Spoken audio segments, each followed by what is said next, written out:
Bonjour. Bonjour. Comment vous appelez-vous? Je m'appelle Marion Moreau. Quel âge avez-vous? 15 ans bientôt. Quel genre de musique vous écoutez? Section d'assaut. Quel est votre projet de vie? Mon projet de vie, c'est de devenir auxiliaire de puriculture et je me donnerai tous les moyens pour y arriver. Dans quel lycée êtes-vous? Je suis au lycée Massabielle, au Vernet-la-Varenne. Comment le trouvez-vous? Avec notre prénom, tu vois. Ouais, je te dis, elle en avait fait.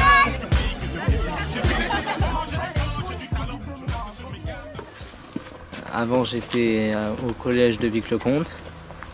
J'y suis resté, après j'ai pas aimé parce qu'il n'y avait pas ce que je recherchais. Et en fait, pour eux, déjà l'injustice, j'aime pas, et eux, enfin, on va dire, ça les énervait pas.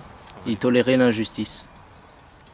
Qu'est-ce que tu appelles l'injustice? Par exemple, dès qu'il y en a qui se frappaient ou qui avaient du racisme, eux, ils disaient rien. D'accord. Pour eux, c'était normal. Et ça, toi, ça te faisait quoi? Ça me rongeait au fond de moi parce que j'aime pas quand on fait ça. Qu'est-ce que tu as trouvé ici, en arrivant à Massabielle? Déjà, en fait, j'ai trouvé une famille, on va dire. C'est une famille ici. Et trouver des êtres humains, en fait, qui sont pas comme les autres. C'est-à-dire, les professeurs sont pas des êtres humains normaux, en fait. C'est à part. Il y a les professeurs simples qui arrivent avec leurs cours et puis voilà. Et il y a d'autres professeurs où ils vont faire ça plus ludiquement. C'est-à-dire, on va sortir dehors, on va faire des sorties. Donc c'est pas pareil déjà. Et après, c'était de trouver un endroit où on peut avoir confiance et se parler sans que les profs rigolent ou qu'il se passe quelque chose de mal. Tu as l'impression que tu as grandi depuis que tu es arrivé ici? Ah oui, beaucoup. Niveau maturité, déjà, on grandit. Et en fait, on va dire qu'on reprend un peu tout à zéro, mais rapidement. Donc c'est beaucoup mieux. Est-ce qu'il y a des choses que tu ne pensais pas pouvoir faire avant d'arriver ici et maintenant tu te sens capable de faire? Ça oui, déjà écrire. Je pensais pas pouvoir réussir parce que tous les médecins que j'ai vus, tout le monde me disait que ça serait impossible. À moins qu'il y ait un miracle justement. Et je crois qu'en fait, le miracle, je l'ai trouvé. Il suffisait juste de chercher, mais sans croire en fait. C'était sans accepter ce qu'ils disaient. Et au bout d'un moment, j'ai accepté et j'avais arrêté après. J'avais abandonné. Donc toi, on t'a dit que tu pourrais jamais écrire? Jamais en fait. Même des psychologues et autres, ils avaient fait les tests et ça se révélait négatif pour écrire.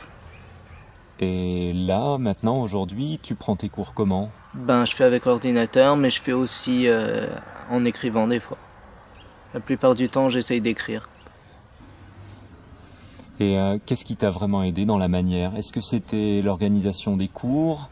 Est-ce que c'était les ateliers que vous avez fait d'écriture que vous avez fait à côté? Comment tu peux expliquer ces choses-là? C'est les cours, c'est les ateliers, mais je pense que c'est aussi en fait prendre confiance en soi.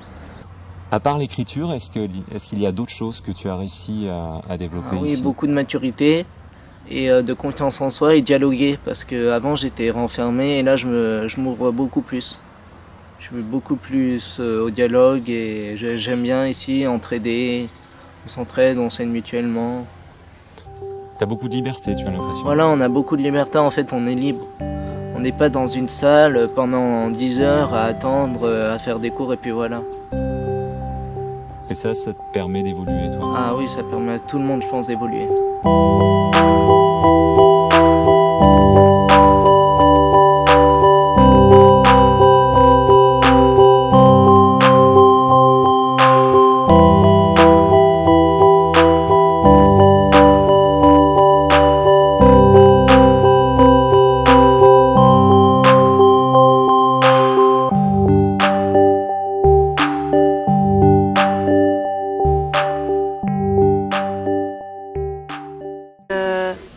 De moyenne. J'étais violente, irrespectueuse, je manquais de respect, je tapais les gens.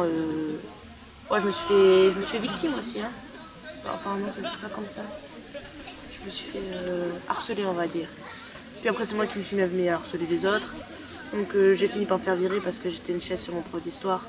Et depuis que tu es là, tu as eu le même comportement? Ça a été compliqué, ça a été un chemin long. Et toi, comment ça a été individualisé pour toi? Oula! En fait, moi j'ai eu un projet d'individualisation en 4e, en 3e.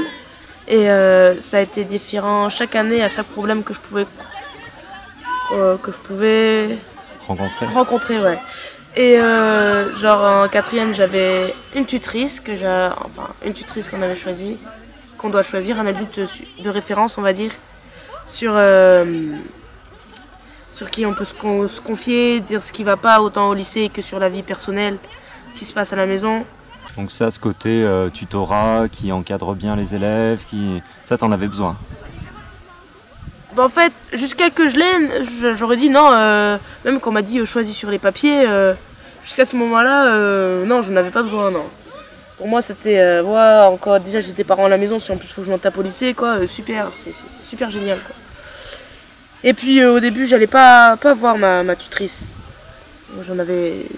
Pour moi, ça n'avait aucune utilité. Jusqu'au jour où j'en ai eu vraiment besoin, où j'avais vraiment besoin de me confier, où je pouvais pas le faire à mes parents.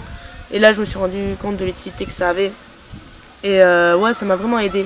Autant dans le travail, on va dire, professionnel, les devoirs et tout, que dans le travail personnel sur moi-même pour adapter mon comportement au lieu où je suis. Quand je suis arrivée ici, l'ancien chef d'établissement m'a dit voilà, vous avez la responsabilité de la classe de 4e, ils ne savent rien, vous non plus, et maintenant vous me construisez du sens.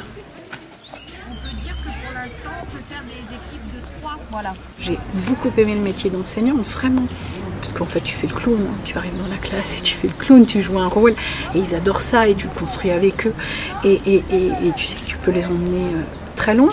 Alors là, il faut être vigilant. Parce qu'effectivement, c'est souvent les reproches qu'on a pu nous faire. C'est dire, bah voilà, vous dépassez votre rôle de... Bah ouais, mais est-ce qu'on peut rentrer dans les cases? Et à Massabdiel, on n'aime pas les cases. Donc on n'a pas de rôle à jouer, on est humain. Et avec notre humanité, eh bien, on fait que nos jeunes deviennent de belles personnes. Mauvaise herbe d'écriture pour certains. Déchets. Nul. Ça, c'est des mots qu'on entend. Tu vaux rien, t'arriveras à rien. De toute façon, pour toi, il n'y a pas d'espoir. C'est terrible. Quand ils s'inscrivent avec moi, ils disent ça. Pour rentrer dans le moule, ils essaient de me glisser leur bulletin scolaire en me disant, bah, je lui dis non, je ne veux pas les regarder. Alors là, ils me regardent. Je lui dis, mais ça m'intéresse pas. Ce que les autres pensent de toi, ça m'intéresse pas. Je veux apprendre à te connaître par rapport à ce que tu es, ce que tu vas me montrer à ma sœur. Du coup, ils rangent très vite dans le sac de maman. Et puis, ils disent, ah bah ça y est, on peut discuter, on peut arriver à quelque chose. Du coup, ça c'est... Voilà, c'est beau.